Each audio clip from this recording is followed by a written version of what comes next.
we're going to focus on local advertising because I think the majority of the people in this room, just like Sean mentioned, in our situation, 77% of our business is local. I imagine a lot of folks in this room, it's 80, in some cases 80 plus local advertising.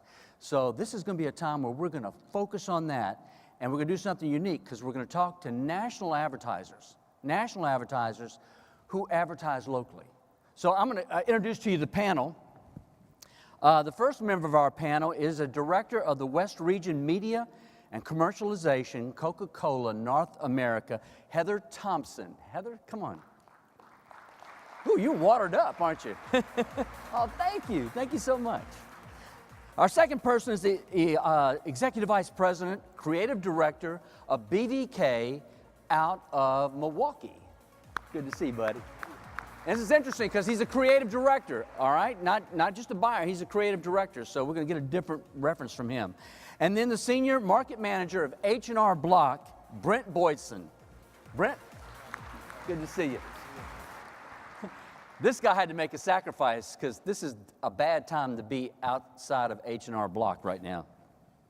They let me out for a little bit. Just a little bit, okay. Selling locally has probably changed more probably in the last 5 years than it has in the past 85 years. It's different, and you guys know that because you're right in the middle of it. Help me understand a little bit more about you, and Heather, if it's okay, we'll start with you. Tell me a little bit about what you do at Coke. Absolutely. I proudly work for the Coca-Cola Company. I'm based in Irvine, California. I'm part of the team known as the Region Local Buying Team. We report to Atlanta, but we have 4 region buying offices. One in Irvine, California for the Los Angeles footprint. We have one in Dallas. We have one in New York. And then there is a region team inside of Atlanta's office. We have about 20 people who work on our team. They're all terrific, experienced buyers. And basically, what we do is we work on behalf of we execute the media buy plans for brand, for our franchise bottlers, and then some of the region dollars that come through for us. Okay. So, for instance, my region, I represent, and my territory of my team in our region office covers the territory from North Dakota down to Arizona, out to the Pacific Ocean, as well as Alaska and Hawaii. So we're busy. Whoa. Alaska and Hawaii. Yes. Yeah, that's a tough gig. It's great. Gary, tell us about what you do. I am the Executive Creative Director at BVK. It's a $250 million advertising agency headquartered in Milwaukee. We do primarily healthcare, tourism, education advertising in local markets all around the country. And I also have the privilege of running a nonprofit called Serve Marketing. And we donate about $1 million of marketing a year to underserved nonprofits to help market their causes, like teen pregnancy prevention, infant mortality, a lot of inner city issues. And we primarily use outdoor as the vehicle to reach those people. God bless you. And Brent? Well, I work for H&R Block, and I'm sure most people out there know what H&R Block is. There was actually a joke one time in the office with Michael Scott, who didn't realize what H&R Block did. But I am the Senior Marketing Manager, and I have a unique perspective. I work on the national piece of the business from a media perspective, work with our agency, OMD and OMG for our out-of-home placement, and then I also work locally with our regional marketing managers. We have about 30 regional marketing managers throughout the country, East, Central, and West, so I work with them on their implementation, planning, design, and optimization of their local media spend. Great.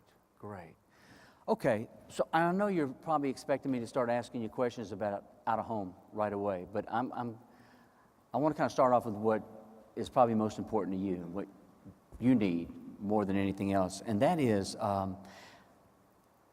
it's all about, for you guys, building customer relationships. You're national, building customer relationships on a local basis. So give me an idea, what do you do in building that connection between a national advertiser with a local buyer, and at the same time build your brand?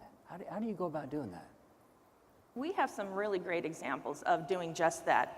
Some of our plan activations that have happened in the local community. We had an initiative for our company known as America's Your Park. And it was tied to the Sprite brand. So it would be where we were refurbishing basketball courts and all, and people could enter to get their park picked to be refurbished. So we did a beautiful Sprite out-of-home campaign, featured basketball hoops, players and all, sprinkled throughout the local community. In LA, we did a vitamin water activation that was targeting Hispanic community, young folks in this Hispanic community, and we used something known as code switching, which is a mix of the copy of English and Spanish in the same piece of copy, which is speaking exactly the language of the hip kids that were paying attention to it. We also do the Chinese Lunar New Year in San Francisco. It's a huge celebration, and I put some. It was actually one of the projects that I worked on that I'm proud to say we had in Chinese language bus shelters throughout the Richmond district in San Francisco. That's really great. But right now, there's a terrific campaign that I believe it went live last week. Everyone knows the Coca-Cola company has a huge association with FIFA World Cup globally. Well, right down to the local level in Los Angeles, we also sponsor globally the World Cup trophy tour. So the consumers, the only place in the United States that the consumers can actually get a chance to be next to the trophy will happen in LA. So we've augmented all the activity that we're doing surrounding the World Cup with a really wonderful localized buy that's gone live, telling consumers that they have a chance to text to win. It's on the billboards, text to win, the opportunity to come be with the trophy and interact with it. And that's only happening anywhere. The only opportunity anyone in the United States has to do this from a consumer perspective is in Los Angeles, and we are using out of home to get our message out. Wow, that's a lot. How about y'all? Well, the part of the activities that the regional marketing managers have done the last couple of years is we've hired marketing coordinators to actually go out into those markets that they serve, because we see H&R Block as an extension of the community, and we even try and get our tax professionals to go out, be members of the Chamber of Commerce. But these marketing coordinators have been very involved in.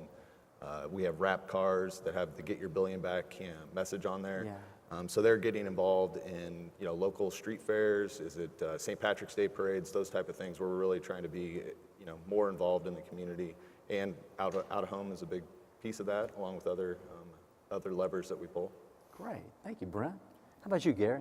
Well, how we try to create a relationship in local markets, I'll give you a tourism example. We do advertising for St. Pete Clearwater, and what we do is we invade in the winter markets like Chicago, New York, Toronto, that are kind of feeder markets. And rather than kind of create one-size-fits-all kind of campaigns and stick them in those markets, we actually customize the creative to not just every part of New York or Chicago, every little region, whether you're by Central Park or in the financial district or you're in Soho, but every train platform, we change our creative to adapt to which direction the train is going. And that takes a ton of work. We have 60 to 80 individual pieces of creative per market that are all adapted.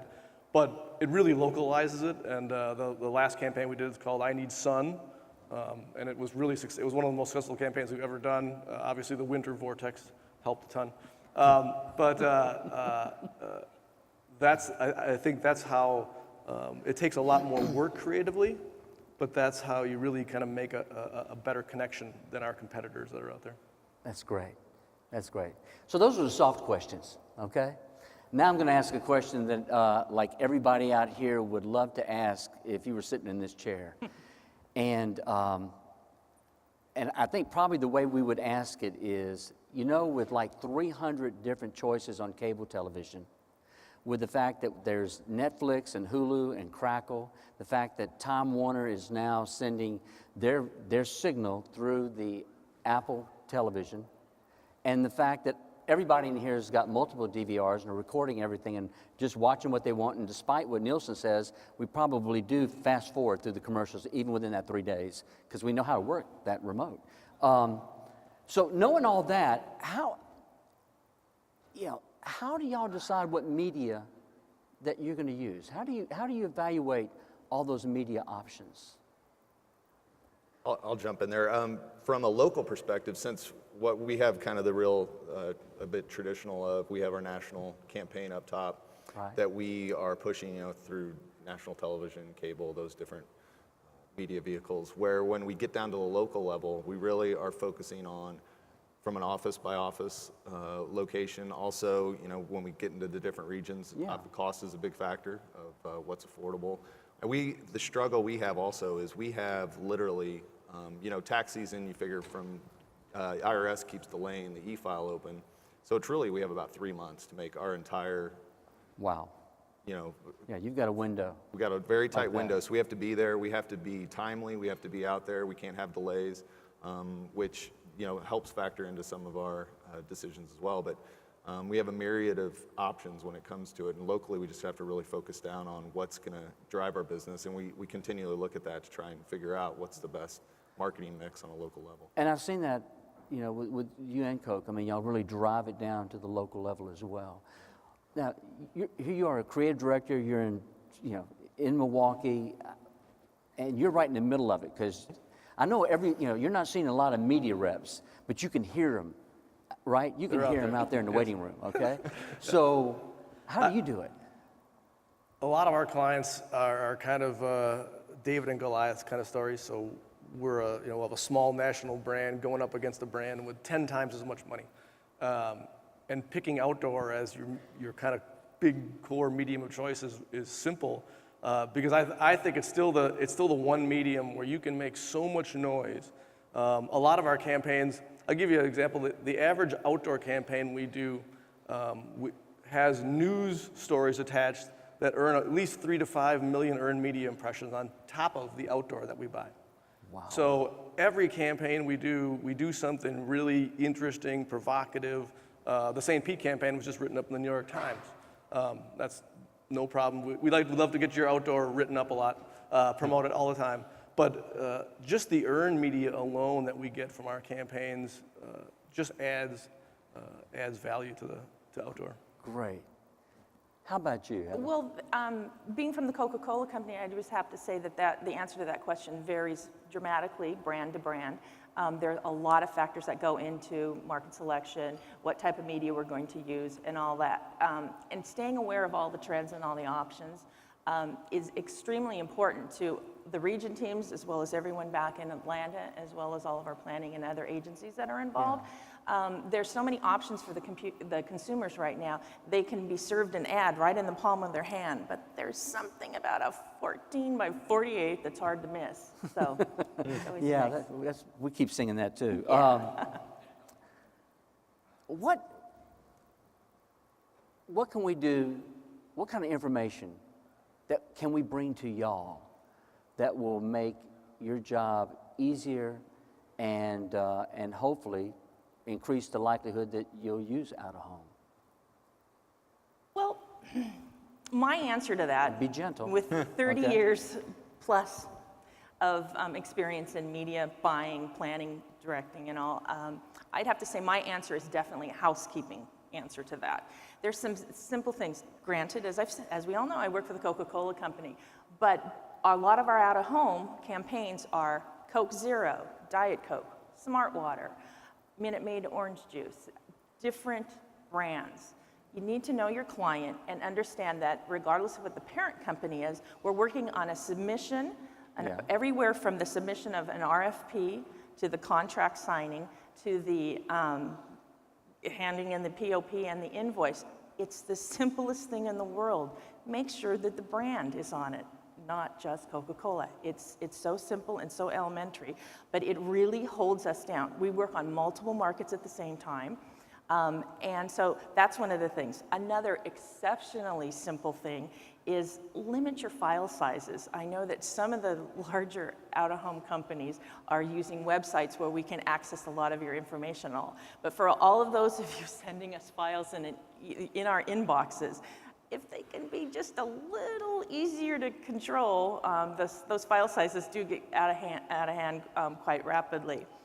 But then one of the most interesting things is, I would say to my vendors always throughout the years, is that you're working on this particular buy and we're interacting together. But we take that information and we share it with other people internally and externally, with many of our clients, many of our valued partners that serve our product and all. So when it comes down to POPs, there's POPs and then there's glamour shots. And one of my favorite things to point out to folks is that when you send in your POPs, and we are going to share some of the beautiful work that you've all posted for us, we'll get a photograph of the board. We'll see the unit number, and then there'll be a beautiful, like in Miami, there'll be a beautiful blue sky surrounding it. And then in Seattle, where I'm from, also, there'll be the beautiful gray sky surrounding it. Oh, that's boy. kind of cool for us because, yes, you did, in fact, we know what the unit number is. It matches our invoice. But it's really nice to have something given to us that has geographical context.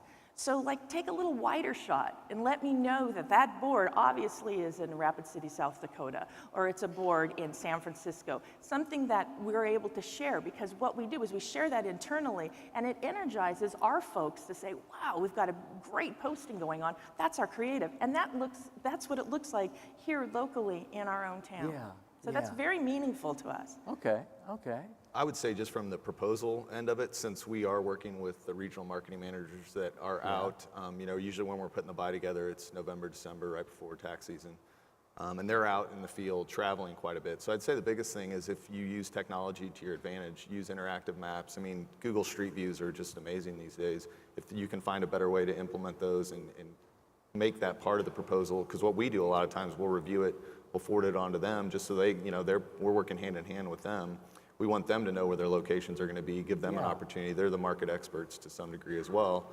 That gives it a much better opportunity for them to go in and look at it quickly and give feedback, not in real time, but within a day or two. But even if it's real time, being able to go in there and actually see not only the panel itself, but to see the area around it, so you get a Exactly. feel for where the...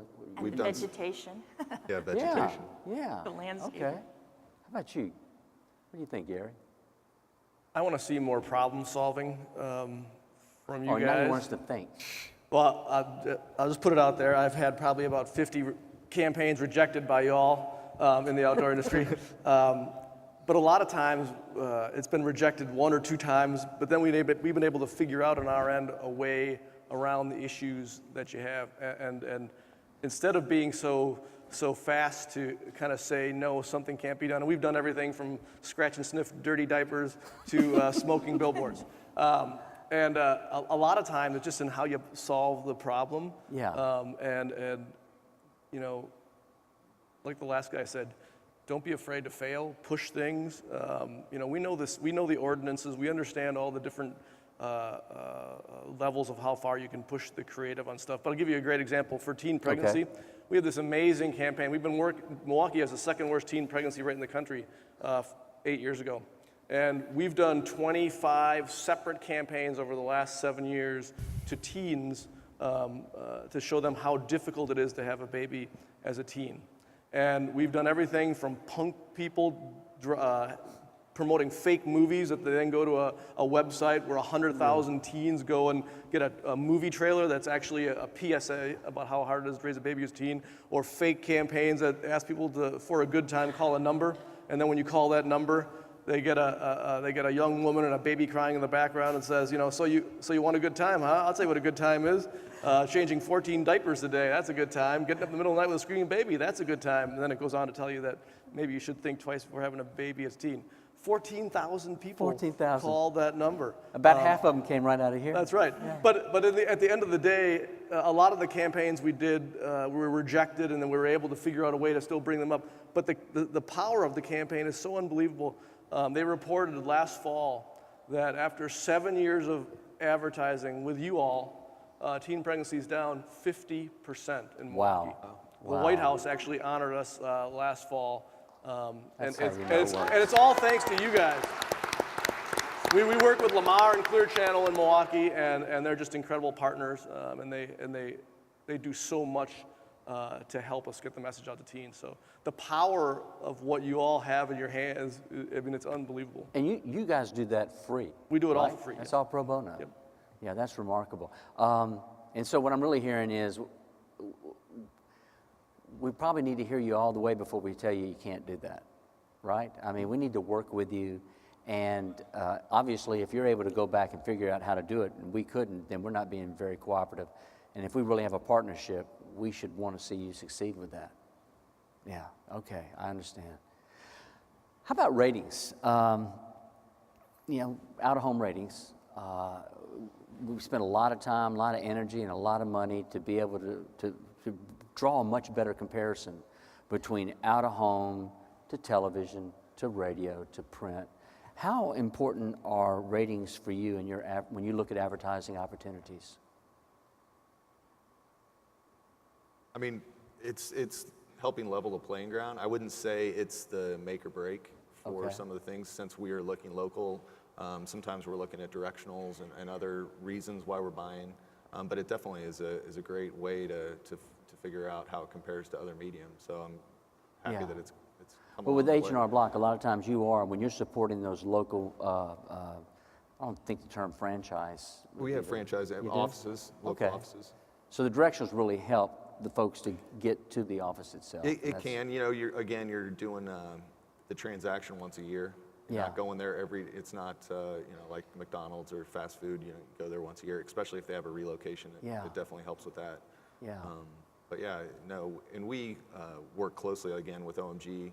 They help us navigate the ratings, Right. figure that out, it helps to partner with them.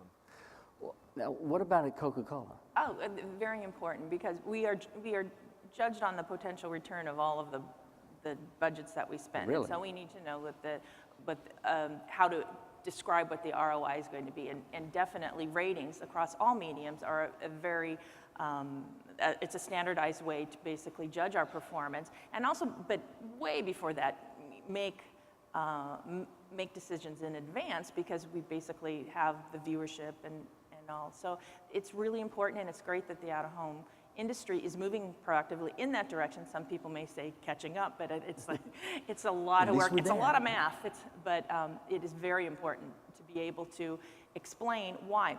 One of the things throughout the career that I've had, as a media buyer, one of the most interesting things that maybe some of the vendors out there will realize, that the objectivity that we have to have, our personal opinion and gut instincts are actually great, but we work and make decisions based on so many factors that we need to be able to be aware of the research and the objectivity to know that, yes, we can explain that there is absolutely a value to this, whether it's one person's opinion that it may or may not be the best thing on earth to do. Yeah. But if you can prove it through the research and the math, so with the TAB ratings coming on, it's definitely going to help, because you'll be speaking the same language as the television, radio, et cetera. So we got to do a lot more than just put on there, it's a Texas 10, right? Okay. Jack, do we have time for questions? If we can get the mic up, I'll come in and ask some questions. My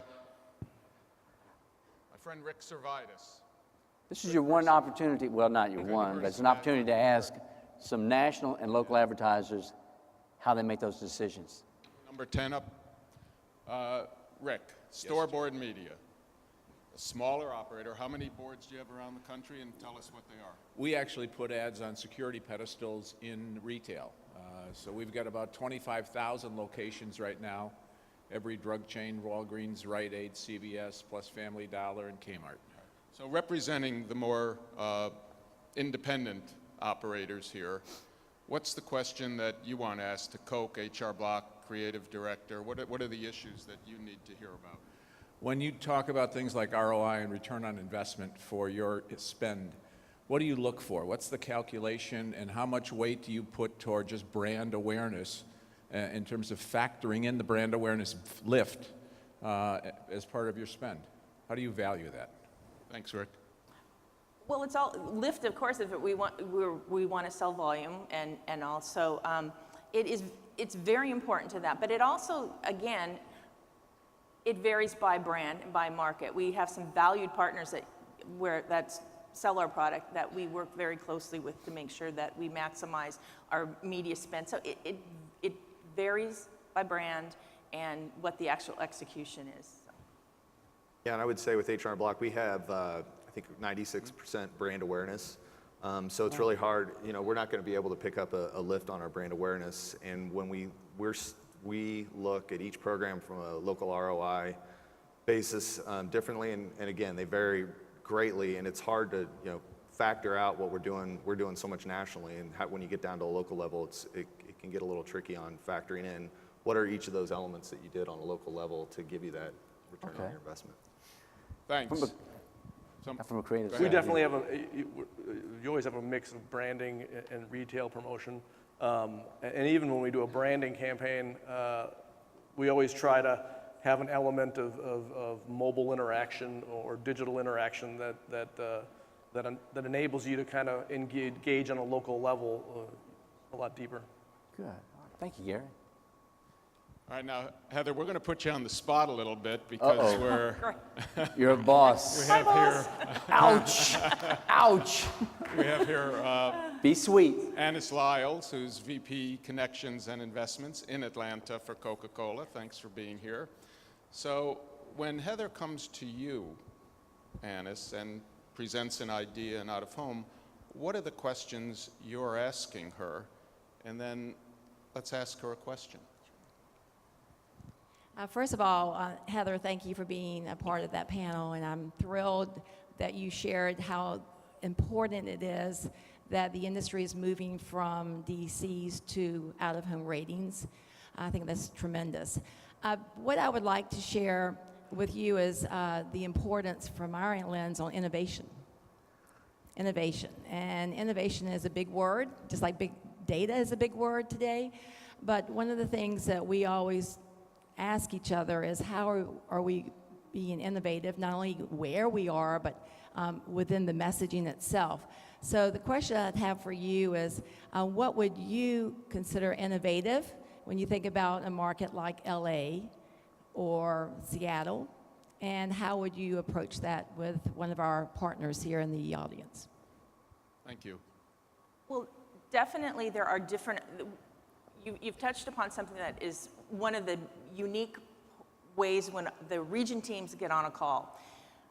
There are different opportunities and options, and they vary by market, legislatively, permit-wise, and all. So an out-of-home media buy in Seattle will look, as I remind people from the Northwest constantly, and Portland as well, could look dramatically different than, say, what it looks like in Miami, driving down Key Biscayne and also seeing all the beautiful buildings and all that have an out-of-home thing, out-of-home execution going on at the time. So it's, we need to know, as local experts, we rely on our out-of-home vendors, if we're not boots on the ground in the marketplace, to really represent to us the uniqueness of each of the markets. If there's transit shelters available, and if, depending on, is there the lack of, are all the bulletins permed?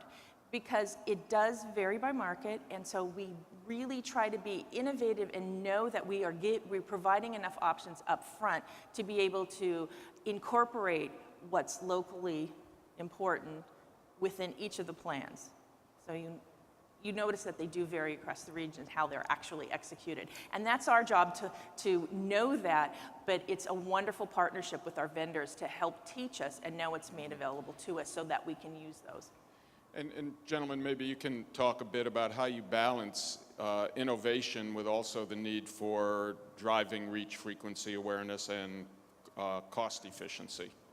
Yeah, we had a pilot program we did in Phoenix this last year, and it was a healthcare. With the Obamacare, we are offering a product that people can come in and get advice from H&R Block, and it was only in Phoenix. So one thing that we went out to try and do is, it was a very complicated message. So we had bus shelters, and we picked out the highest visited transit bus shelters in Phoenix, because it was also an awareness message, but we put a NFC chip on there, and then we also had a QR code just to take them to a landing page to explain exactly what this health message was. That was kind of the tagline. We did luckily have more than two clicks that Jack had earlier, but it's still, Jeff. But it wasn't, it wasn't in the capacity that we thought it would be, but we also went in eyes wide open knowing the small percent of people that have NFC-enabled chips, but it was also just a learning process of what can we learn from this to take into next tax season. Good. Well, sometimes being innovative is just about being simple and more real and authentic. We just, one of the campaigns that you're going to see tomorrow at the OB that won for us is a pro-health care campaign. ProHealth is a large health system, community health system, just outside of Milwaukee. And the problem they had all these big hospitals from the city wanting to kind of encroach and move into this growing market outside the city. And the only true kind of local, authentic place was this community hospital. But when everybody else comes in, they kind of just tell people, here's who we are. We these big hospital systems, this is what we stand for, and you should like us. So what we did for ProHealth was we did a campaign that was totally unique to everybody else. Instead of telling you what we stood for, we decided to, and it's all about respect and listening, we actually ran a set of teaser billboards that said, I wish a hospital would, I want my doctor to, and a bunch of lines, and it just had a website that said makehealthcareeasier.com. And we didn't know if people would really go on. We had a little microsite set up. We got 1,000 people to go on in 3 weeks onto this site and tell us what you would change about healthcare. And it completely changed the whole dialogue in the city. These other guys, they couldn't make any inroads because we're the people that are listening. We're the people that are helping them. And then a month later, we actually put billboards that said what they did. It said, I wish my hospital would give me 24-hour test results. Done. I wish my doctor would be somebody I could send an email to. Done.